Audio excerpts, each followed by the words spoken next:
She grabbed my arm so hard her nails left marks.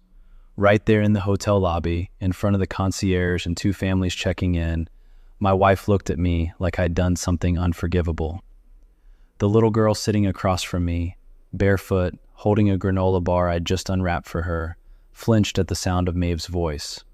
And the thing Maeve said next made every single person in that lobby stop and stare. My wife flew into a rage when I helped a scruffy little girl in our hotel lobby, but the truth behind that child silenced her. I'm Bridger Colwyn, 36, project coordinator for a commercial development firm, married 8 years to a woman named Maeve. If you'd asked me a year ago to describe my marriage, I probably would have said comfortable. Maybe too comfortable. The kind of marriage where you stop fighting because you've stopped saying anything worth fighting about. Date nights had turned into me coming home late and eating leftovers at the counter, while Maeve slept with the bedroom door closed. Not locked, just closed. But after a while, closed feels the same as locked. The hotel trip was her idea. A long weekend at a resort-style place about 3 hours from home. Indoor pool, spa, nice restaurant. She booked it for the week after Thanksgiving, which was a dead stretch at my office. I think she was trying to save us. She didn't say that. Maeve never said things like that directly. She just handed me a printed confirmation and said, "We're going. Don't schedule anything." So we went. The drive was mostly quiet. Not hostile, just empty. Safe topics, the road, the traffic, where to eat. When we checked in Thursday evening, the lobby was warm and crowded with families, couples, and a group of older women in matching sweatshirts on some kind of reunion trip. Maeve smiled at them. First real smile I'd seen from her in weeks. Our room was on the 4th floor. King bed, big window, a welcome basket of fruit on the desk. Maeve set her suitcase down and said, "This could be good for us, Bridger." "Yeah," I said. "I think so too." We had dinner at the hotel restaurant. Salmon for her, steak for me, a split dessert. We actually talked about her sister Paulette's new job, a documentary she'd been watching, a deck renovation we'd been putting off. It felt almost like the people we'd been 5 years ago. That night, Maeve fell asleep early. I lay there staring at the ceiling, restless the way I always am in hotel beds. Around 11:30, I gave up, pulled on a sweatshirt, and went downstairs to the lobby to walk around. That's when I saw the girl. There are moments that don't announce themselves as important. They just happen, quiet as a door swinging open, and you don't realize until later that everything turned right there. She was sitting on one of the big upholstered chairs near the fireplace, legs tucked under her, barefoot. Small, maybe 7 or 8. Tangled brown hair. A t-shirt that was at least 2 sizes too big, hanging off one shoulder. No shoes, no jacket, no parent anywhere in sight. She was just sitting there, staring at the fire with this look on her face that I can only describe as practiced stillness. Like she'd learned a long time ago how to be invisible. The lobby was nearly empty. A couple at the bar. A clerk behind the desk scrolling his phone. I walked over slowly. "Hey there, you okay?" She looked up, big dark eyes, cautious. Didn't answer. "Are you here with someone? Your mom or dad?" "My Nan," she said. Her voice was barely above a whisper. "She's upstairs. She's sleeping." "Okay, that's good." I crouched down to her level. "What's your name?" "Juniper. People call me Juny." "I'm Bridger. Nice to meet you, Juny." I glanced at her bare feet. "It's kind of cold down here. You want me to walk you back up to your room?" She shook her head quickly. "Nan said not to wake her up. She takes medicine at night and she can't hear me when she's sleeping." Something about the way she said it, rehearsed, careful, like she was reciting a rule she'd been told many times, made my chest tighten. "Are you hungry?" I asked. She hesitated, then nodded. I went to the small convenience area near the front desk and bought a granola bar, an apple juice, and a bag of pretzels. Brought them back and set them on the little table beside her chair. She ate the granola bar in 4 bites, barely chewing. I sat down in the chair across from her and didn't say anything. Sometimes kids don't need you to talk. They just need you to stay. She told me she was 7. She told me her favorite color was orange. She told me Nan's knees hurt real bad, and that they'd been at the hotel for 9 days. 9 days, in a hotel, with a grandmother on heavy medication. I was about to ask if there was anyone else I could call for her when I heard footsteps behind me. Fast ones. "Bridger, what are you doing?" Maeve was standing at the edge of the lobby in her robe, arms crossed, face tight. "This is Juny," I said. "She was down here alone. I just got her a snack. Come upstairs, now." "Maeve, she's 7. She's alone down here in the middle of the night. She is not your responsibility." Maeve's voice had a sharp edge I hadn't heard in years, not since the worst of our arguments, not since the conversations that almost ended us. "You don't know who she is. You don't know her situation. You come downstairs in the middle of the night and you're sitting in a dark lobby with someone else's child. Do you hear how that looks?" Juny flinched. That small flinch, shoulders pulling inward, chin dropping, told me everything about how many times raised voices had happened around this girl before. "Maeve," I said quietly, "lower your voice. You're scaring her." "I'm scaring her? Bridger, I woke up and you were gone. No note, no text. I come down here and you're—" Her voice cracked, and then, suddenly, the anger shifted into something else, something rawer. "You can sit with the stranger's kid for an hour in the middle of the night, but you can't sit with me for 20 minutes after dinner without checking your phone?" There it was, the real thing underneath the outburst. This wasn't about Juny. This was about every night I'd come home late. Every weekend I'd spent on my laptop. Every time Maeve had tried to talk about starting a family, and I'd said, "Not yet," or "Let's wait until things slow down at work," or "We've got time."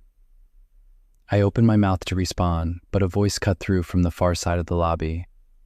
"Juniper K. Osterman, what did I tell you about leaving the room?"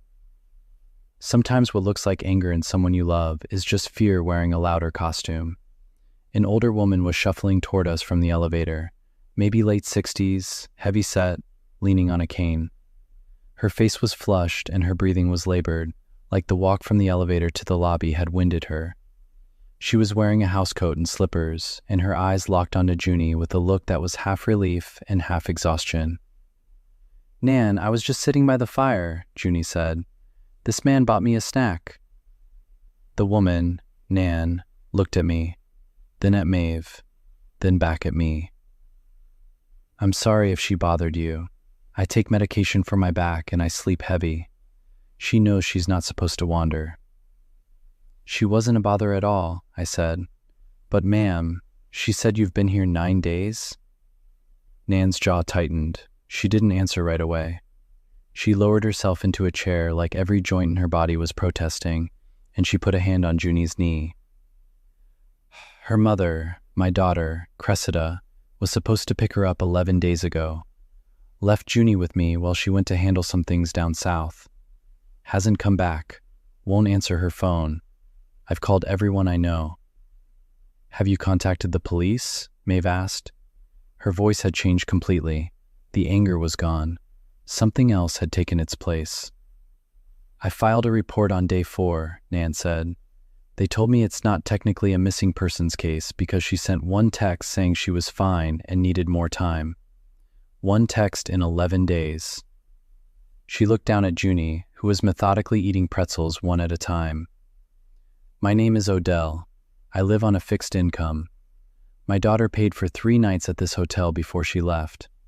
I've been stretching my savings to cover the rest because I've got nowhere else to take this child. My apartment doesn't allow minors for extended stays. It's a senior-only building.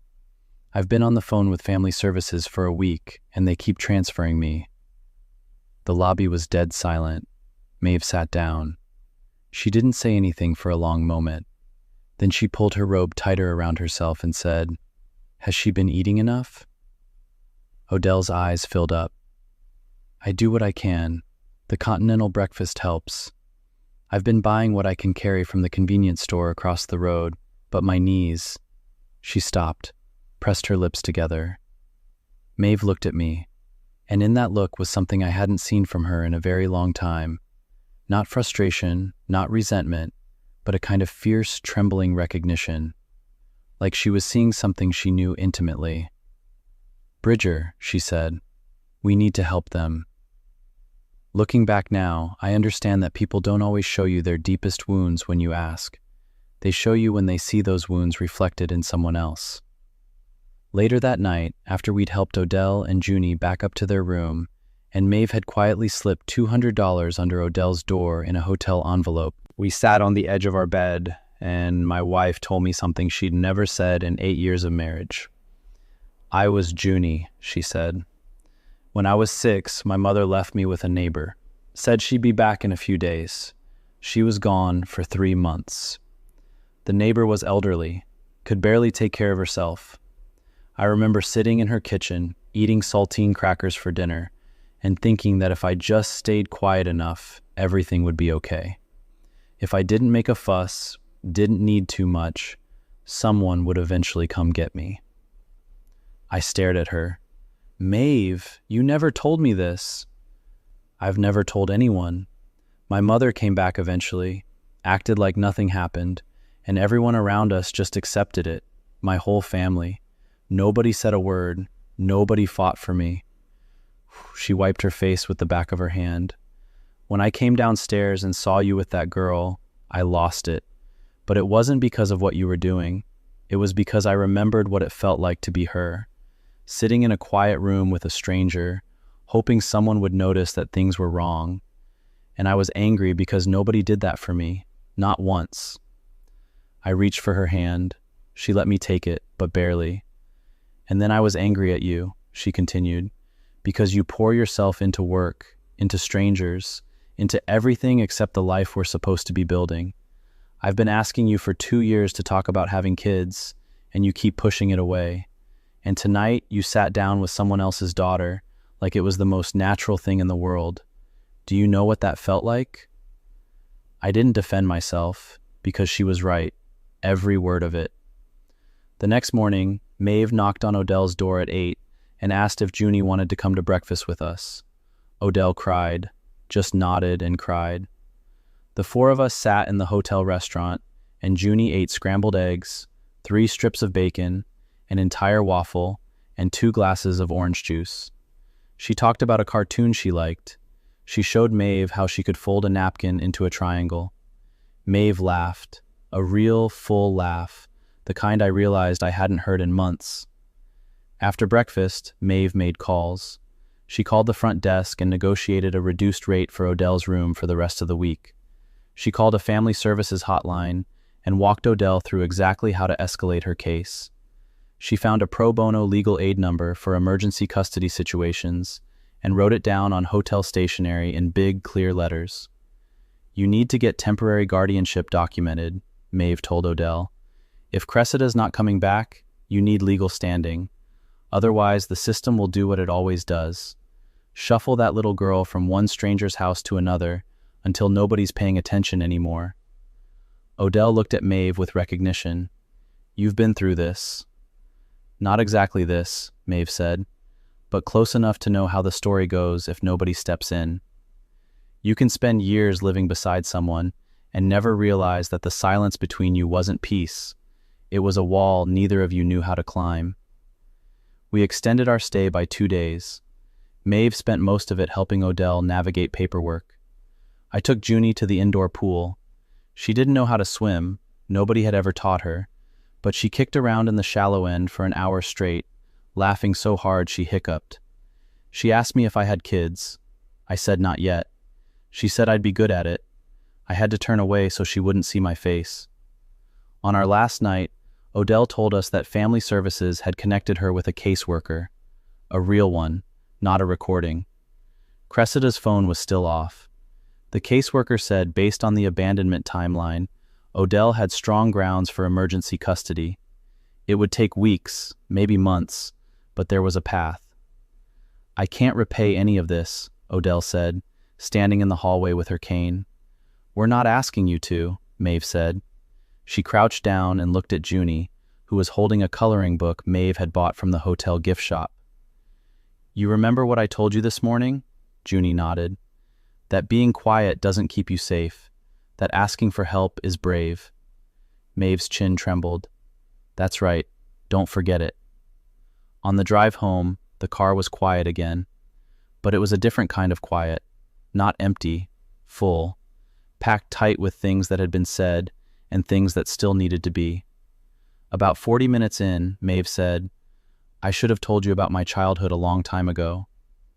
"Why didn't you?" "Because I'd convinced myself it didn't matter anymore, that I'd moved past it." She watched the road. "But you don't move past something you've never actually looked at.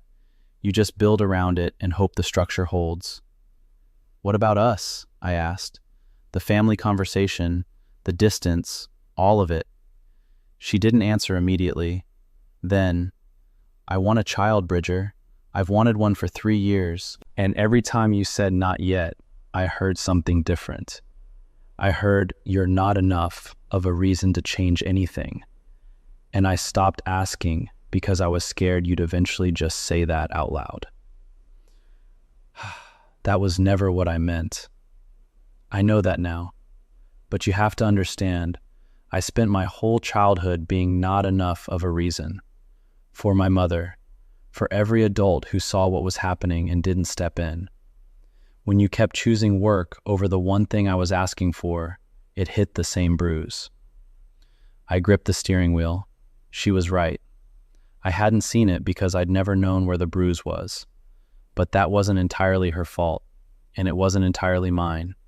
We'd both been holding things back, her the past, me the present, and the distance between us had grown in that silence like roots splitting concrete.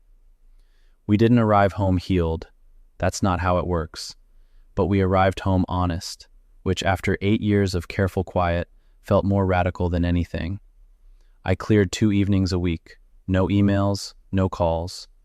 Maeve started seeing a therapist for the first time. We fought more in the following months than we had in years. Real fights, messy ones. But they were alive, and what we'd had before was closer to holding our breath. Odell was granted emergency custody of Juny 4 months later. Cressida eventually surfaced. Turned out she'd gone to stay with a man she'd met online, and simply decided her old life wasn't worth returning to. No charges were filed, but the custody arrangement was made permanent. She didn't contest it, didn't even show up to the hearing, just signed the papers remotely and disappeared back into whatever life she'd chosen over her daughter. Juny started 2nd grade that fall. Odell sent us a photo, Juny in a new backpack, orange sneakers, grinning so wide you could count every missing tooth. Maeve pinned it to our refrigerator, and it's still there.